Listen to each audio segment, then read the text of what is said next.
warahmatullahi wabarakatuh. Halo anak-anak, bertemu lagi dengan saya Tamala Taza Rahmawati dalam mata pelajaran Pendidikan Pancasila. Apa kabar nih semuanya? Semoga tetap sehat ya. Udah pada hadir semua belum ini untuk belajar bersama? Baik, pada hari ini kita akan belajar tentang norma dan pelanggaran norma dalam kehidupan bermasyarakat, berbangsa, dan bernegara. Anak-anak sekalian ini kan udah kelas 1 SMP ya. Pastinya di jenjang sebelumnya atau SD sudah pernah mendengar kata norma. Ada yang masih ingat apa sih itu norma? Dan apa saja macam-macam norma? Apakah kalian juga sering menemukan pelanggaran norma dalam kehidupan bermasyarakat? Ya, kalian semua benar. Maka dari itu, pembelajaran kali ini lebih berfokus pada pelanggaran norma, penyebabnya, dan solusi yang dapat kita terapkan untuk mencegah pelanggaran norma. Tujuan pembelajaran pada hari ini itu yang pertama, peserta didik dapat menjelaskan pengertian norma. Yang kedua, peserta didik dapat menemukan macam-macam norma. Yang ketiga, peserta didik dapat memecahkan masalah yang terjadi akibat pelanggaran norma. Dan yang keempat, peserta didik dapat mempresentasikan solusi terkait pelanggaran norma.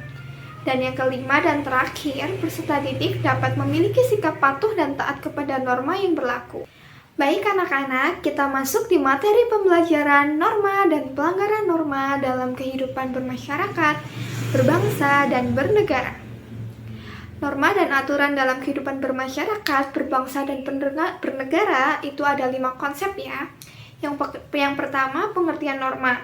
Yang kedua, tujuan norma. Yang ketiga, jenis-jenis norma. Yang keempat, peran norma dalam kehidupan. Dan yang kelima, contoh serta akibat norma.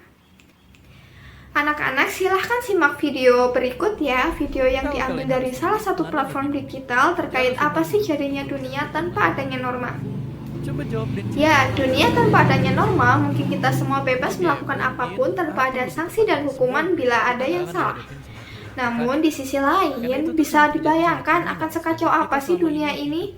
Mungkin akan timbul rasa tidak aman, lemahnya solidaritas sosial, ketidakadilan merajalela, dan kita mungkin kehilangan identitas budaya kita. Tapi di sisi lain norma juga bisa berubah, nggak semua norma itu adil dan relevan selamanya. Kadang perubahan norma justru diperlukan untuk kemajuan, kayak norma patriarki yang mulai ditentang atau norma diskriminatif yang akhirnya dihapus. Bisa dibayangkan sendiri kan, dunia tanpa norma itu bagaimana? Norma sendiri ada yang tertulis dan ada yang tidak tertulis, seperti norma masyarakat. Setelah menyimak tayangan tersebut, apa sih tanggapan kalian tentang video tersebut? Bisa dijelaskan mengapa dalam kehidupan bermasyarakat masih terjadi hal tersebut, yaitu terkait pelanggaran norma? Apa yang menyebabkan pelanggaran norma dan bagaimana sih cara kalian mencegahnya? Ya, arti penting norma sendiri ada 3. Yang pertama, sebagai panduan. Norma berfungsi sebagai panduan bagi setiap orang dalam bertindak, berbicara, dan berperilaku di tengah masyarakat.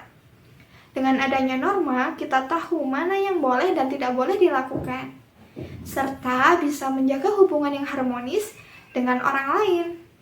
Yang kedua, untuk menjaga kerukunan anggota masyarakat. Norma sangat penting karena membantu menjaga hubungan baik antar sesama. Kalau semua orang mematuhi norma, maka kehidupan masyarakat akan rukun, damai, dan saling menghargai. Yang ketiga, yaitu sebagai sistem pengendali sosial. Norma berfungsi sebagai alat pengendalian sosial, yaitu cara masyarakat mengatur dan mengawasi tingkah laku warganya agar sesuai dengan nilai dan aturan yang berlaku. Jadi, kalau ada yang menyimpang atau melanggar norma, norma akan mengingatkan atau mengendalikan agar orang tersebut kembali ke perilaku yang benar. Kita masuk ke macam-macam norma, yaitu ada 4 norma. Norma agama, norma kesusilaan, norma kesopanan, dan norma hukum. Yang pertama, norma agama. Norma agama adalah aturan hidup yang berasal dari ajaran Tuhan yang disampaikan melalui kitab suci dan nabi atau rasul, yang harus dipatuhi oleh pemeluk agama tersebut.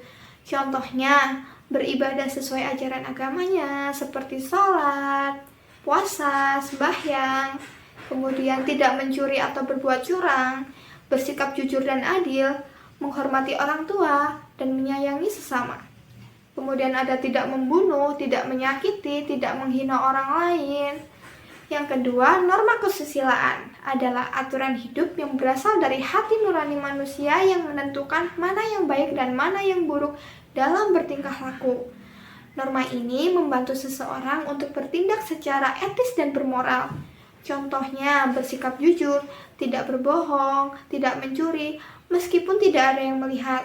Kemudian menolong orang lain yang sedang kesusahan, mengakui kesalahan dan meminta maaf, tidak menyakiti perasaan orang lain. Kemudian yang ketiga, norma kesopanan. Jadi norma kesopanan adalah aturan hidup yang berasal dari kebiasaan, adat istiadat, budaya, dan nilai-nilai yang berlaku di masyarakat. Norma ini mengatur bagaimana seseorang harus bersikap santun kepada sesama dalam kehidupan sehari-hari. Contohnya mengucapkan salam atau permisi saat masuk rumah orang, menghormati orang yang lebih tua, tidak memotong pembicaraan orang lain, berpakaian sopan di tempat umum, mengucapkan terima kasih. Yang terakhir adalah norma hukum. Jadi norma ini merupakan aturan yang dibuat dan disahkan oleh lembaga resmi negara seperti pemerintahan yang bersifat tertulis dan tegas serta mengikat semua warga negara.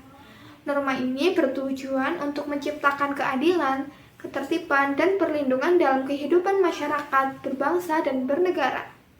Contohnya apa aja sih?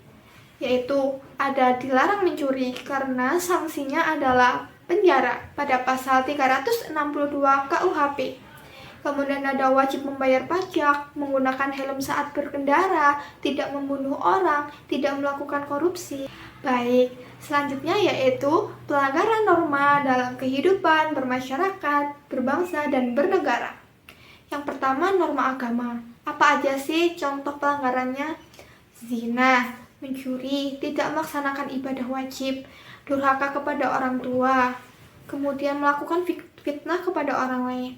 Yang kedua, norma kesusilaan. Contoh pelanggarannya berbohong, menghina, merendahkan orang lain, kekerasan verbal, pelanggaran privasi, pelanggaran terhadap kesopanan dalam berbusana, kemudian ada tindakan asusila. Yang ketiga, norma kesopanan. Itu contohnya bicara kasar, mengganggu ketertiban umum, menyela pembicaraan orang lain, tidak menghormati privasi orang lain, tidak menjaga kebersihan dan kerapian, tidak menghormati antrian, mengabaikan etika, seperti itu. Dan yang terakhir, norma hukum. Apa aja sih contohnya? Melanggar lalu lintas seperti menerobos lampu merah, kemudian ada menyebar berita bohong atau hoax, kemudian tindakan main hakim sendiri, korupsi, kekerasan dalam rumah tangga, tidak memiliki SIM, dan membunuh. Terima kasih atas waktunya, semoga ilmu yang kita pelajari hari ini bermanfaat. Akhir kata, wassalamualaikum warahmatullahi wabarakatuh.